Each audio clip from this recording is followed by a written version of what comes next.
to Marketplace Africa, where we cover the biggest economic trends impacting the continent. I'm Eleni Giokos, and this week we're in a place that we don't get to visit very often, Luanda, Angola. Now, oil is the lifeblood of the Angolan economy. In fact, it accounts for 90% of exports. But now the country wants to diversify.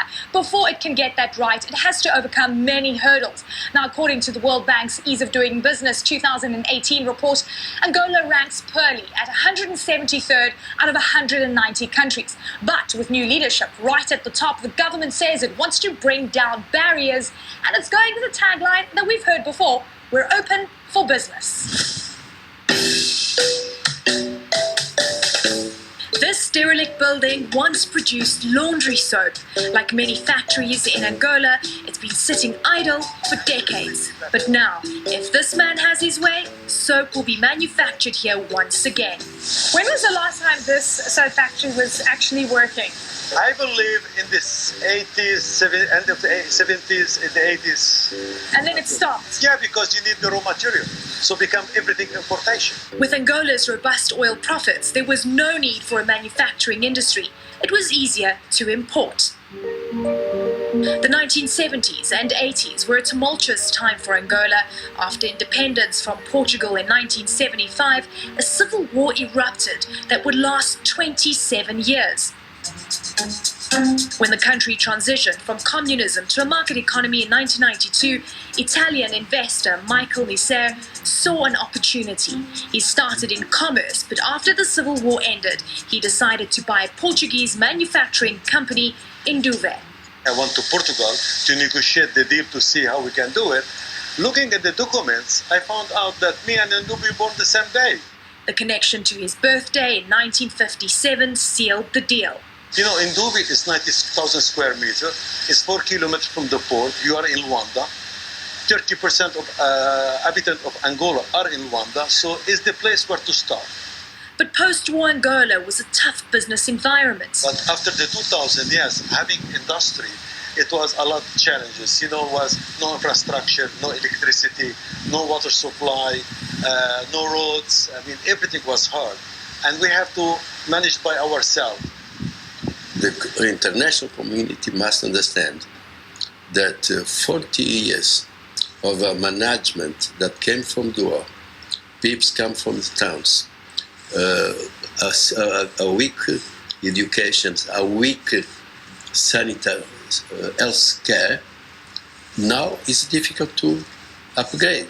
So I believe that we are still being struggled with the Dutch disease. The Dutch disease, an over-reliance on a dominant industry, in this case oil, at the expense of other industries, leaving the country no choice but to rely on imported goods. This has made Luanda one of the most expensive cities in the world, ranking number 1 on the Mercer Cost of Living survey for expats in 2017. But that's beginning to change. In just 1 year, it fell out of the top 5. And that's due in part to a regime change. For 38 years, President José dos Santos ruled the country, many years riddled with allegations of corruption. The current president and dos Santos' hand-picked successor, João Lourenço, says he wants this to change. Angola had achieved the very highest corruption rates, not to say in the world, but in Africa. Without mentioning names, measures have been taken in order to fight corruption. And of course, on top of this, to fight monopolies as well. We do not accept any kind of monopoly, no matter what family to whom they belong. And that's why, of course, our parliament has passed a law against monopoly. Coming to power in 2017, President Lourenço inherited a country in recession. Struggling to diversify, improving economic conditions was a major priority. He secured loans by promising reforms, $1 billion from the World Bank and $3.7 billion from the International Monetary Fund. Devaluing the currency was also an important step to close the gap between exchange rates on the black market and official markets. That effort has been yielding very positive results as such. The spread between the official rate and the black market rate has really decreased, because when we came into power it was at 150%, but in a period of more or less 2 years it has decreased to 30%. The closing closing the currency gap meant pain for businesses. How much of an impact did the currency devaluation actually have on your business? Wow, it's a lot. It's a lot. Grandes Margins has been importing and distributing in Angola for 27 years. Yes, this push for the education is really on the last government. It's now from the new president, from Mr. Lourenço. We saw the willingness of the executive changing towards the industry protection to improve the doing business in Angola. Is when our board took the decision, okay, let's now replace trading for industrial and agro-industrial. It's a huge pivot and a $100 million investment in this new mill, directly on the port in Luanda to quickly process imported wheat. We also have a plastic plant that produces pipes, HDPEs and PVC pipes, which for agriculture and construction, plastic and other. We have a vinegar plant. We have a packing for rice and beans. So we're already doing, and we're already building another of this mill in Benguela, in another port. Agribusiness is Angola's hot industry at the moment, something Michael Miser from Induve knew was coming for more than a decade.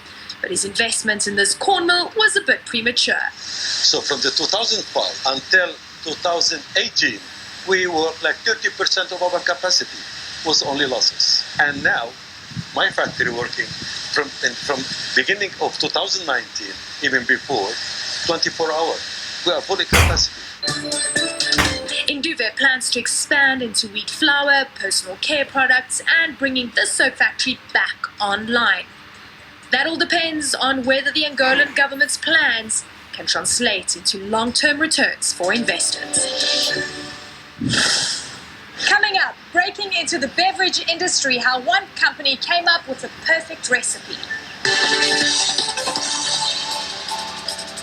Welcome back. If you ever get to visit Luanda, there are a few things you've got to try, like coming to the beach, and then I'm told you have to have one of these. It's blue. It's one of the most popular drinks in the country, and it's locally made by Refriango. Now, the company has 15 brands, and it ranges from water to soft drinks and even beer.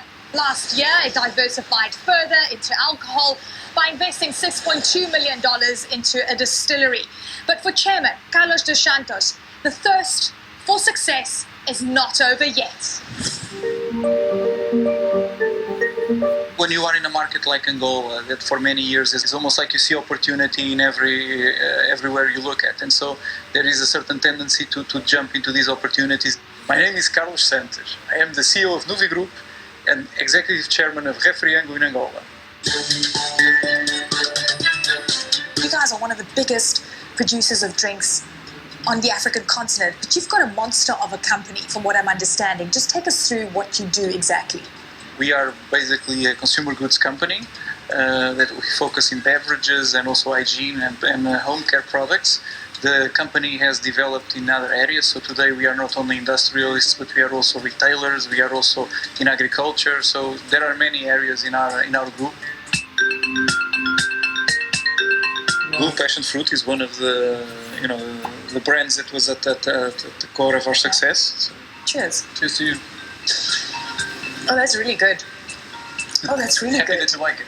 How many times did you fail before you actually came out with the passion fruit flavor? Probably in the process of developing the current formula, 5 or 6 fine-tunings. So what was the one product that turned things around for you? I think all the exotic flavors that we started, like passion fruit, coconut, all of that have been very, at the core of the innovation that Blue brought into the market. The brands were developed for the consumer, really tailor-made for the Angolan consumer, and I think this was a big part of our success.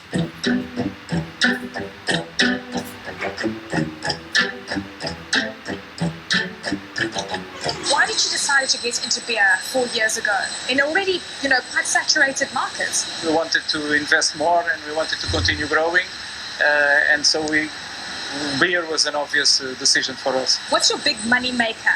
And actually, it's pretty much balanced between 4 or 5 brands that we have. I can tell you that beer is already our number 2 brand. So how much are you producing at the moment?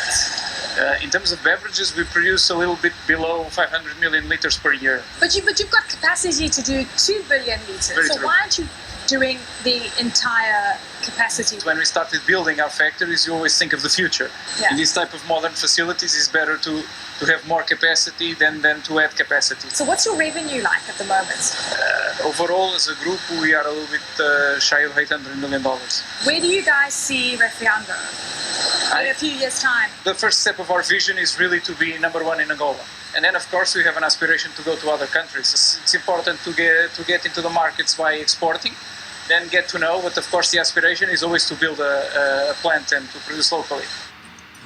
Well, thanks so much for joining us for this edition of Marketplace Africa. Take a look at our website or keep up with us on social media. From me, Eleni, Giokos, here in Luanda, Angola. I'll see you next time in the Marketplace.